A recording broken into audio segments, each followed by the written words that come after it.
Constitution, we as the Zimbabwe Electoral Commission have come back to see His Excellency the President in terms of Section 161, subsection 10, where we brought him 2 documents initially.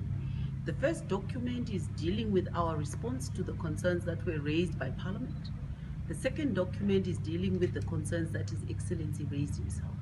What we've done in these documents is that we've given the legal basis, the legal explanation for our methodology, which was brought into question by Parliament, whether or not we had got the formula correct. Was it 10% on top and 10% at the bottom?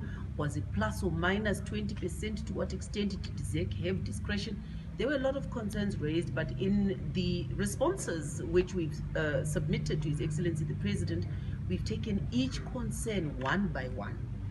Then we've explained where we have agreed that there is need for correction. We have not been shy to say that yes, we accept there was an error here and we've corrected it. Where we feel that the concern had no merit, we've equally not been shy to say this concern had no merit. Where we feel that any concern raised fell foul of constitutional provisions, we've expressly said so.